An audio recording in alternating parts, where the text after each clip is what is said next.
Good morning. Welcome to Mental Health Mondays with Kate. Thanks for being here.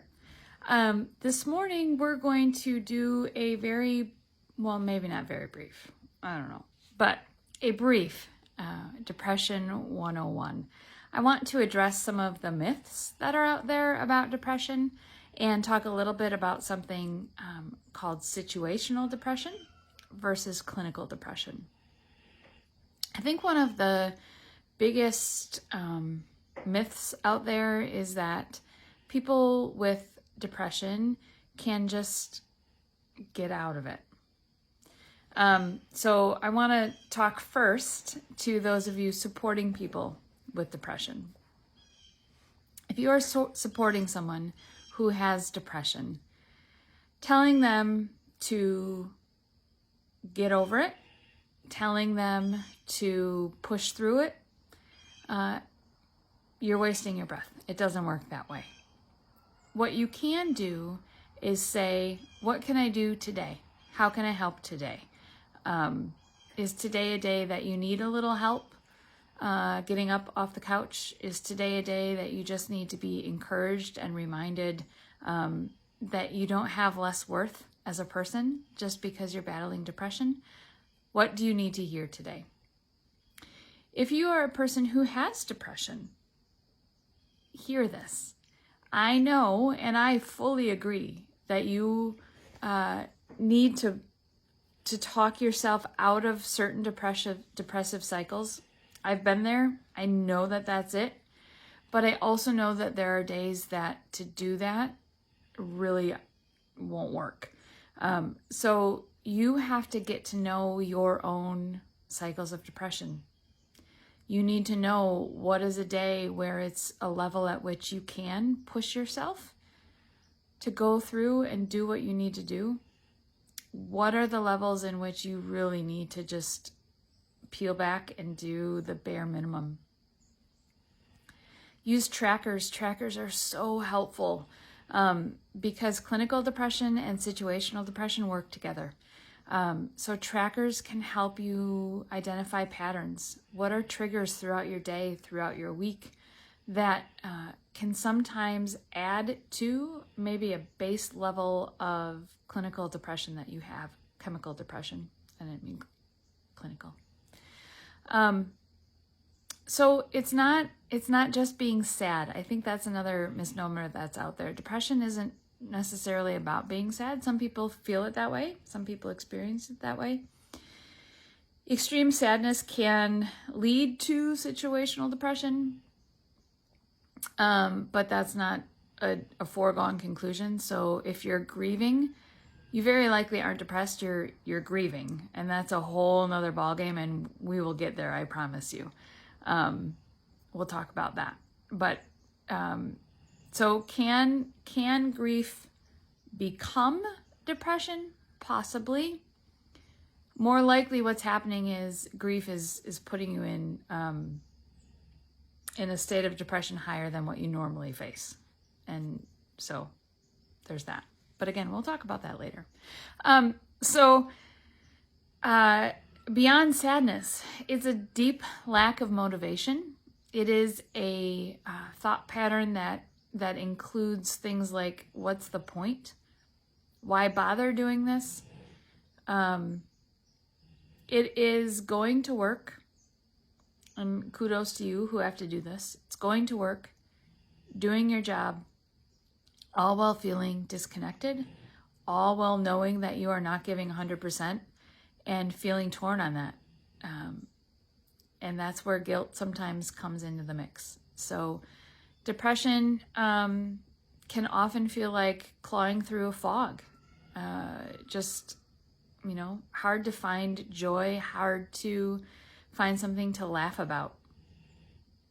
And when you live in that day after day after day, it's hard to pull yourself out of that a little bit. So I do want to mention, because we're in October, seasonal affective disorder. That is another,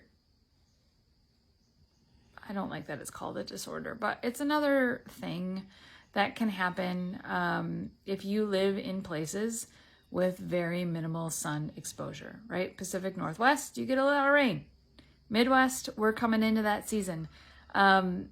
Before I discovered that I was deficient in vitamin D and my own personal levels of vitamin D that I need to maintain, every October I went on a antidepressant that I took from October through March or April.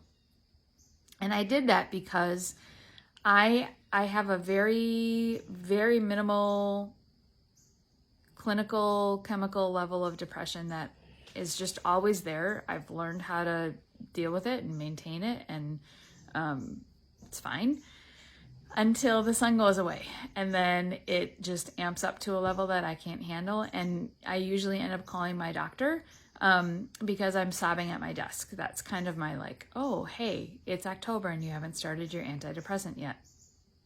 Now, again, in preparation for bariatric surgery, they did a whole bunch of panels on me.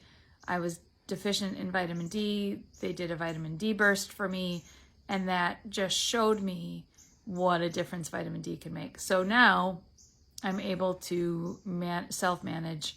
I've increased my vitamin D now because it's October, and will do so through April. So it's all individual. So don't think that what you do has to be what somebody else does. What your friend does is not gonna need to be what you do. So chemical, I keep saying chemical and clinical, kind of interchangeable, and then situational. Situational, I should just stick with chemical. So chemical is this. Chemical is your brain, all of our brains, have a mix of chemicals, and when they are in the proper alignment for you as an individual, we don't have depression symptoms. When one or two of those chemicals is out of its normal level, that's when things like depression come to be. It's chemical. So just like you would go to the doctor for asthma, this is something that is just a thing in your brain that needs help to go from this to this. We just need to reestablish some equilibrium of the chemicals. Not just, medication, we're going to talk about that coming up. So don't worry about that just yet. Unless you're on it, then take it as directed, please. Situational depression is what can occur when a significant series of events has happened, or just one really traumatic event that can kind of trip you into that. Our brains are amazing things. The brain chemical makeup gets altered by a lot of things in life, events in life that happen.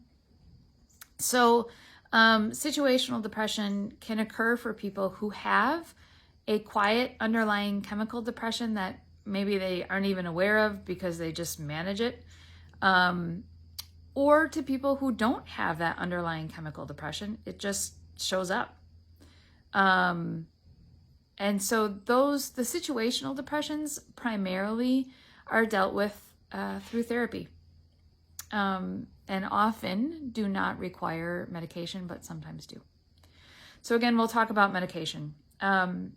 If you have in a future week, if you have depression, know that it is okay to have days that you really, really struggle to do the things that you need to do, the bare minimum. I encourage you to try your best to, when people are reaching out to you on your bad days, to at least respond and say, I see this, I'll get back to you, so that people know that you're okay. It's good to check in. Let people check in on you. If you support someone, if someone in your life has depression, or you suspect they do, talk to them about it. The way that we destigmatize mental health is to talk about it. We don't need to be ashamed. It's just a part of us. We talk about asthma. We talk about, it's the only one that's coming to mind right now, but we talk about our other things that we have, and we do so openly. So let's work on destigmatizing depression. Some of us have it, and it's okay. We go through ups and downs, and that's okay. Get your help. Find a counselor who is trained and specializing in depression, who can give you the tools to go alongside of whatever medication you might need. Maybe you don't need it, but then you do need your tools. A tracker is a great tool. Just track your moods. Even if you're just doing like a 1 to 10, track your moods, track how things go. What I want to end with is this.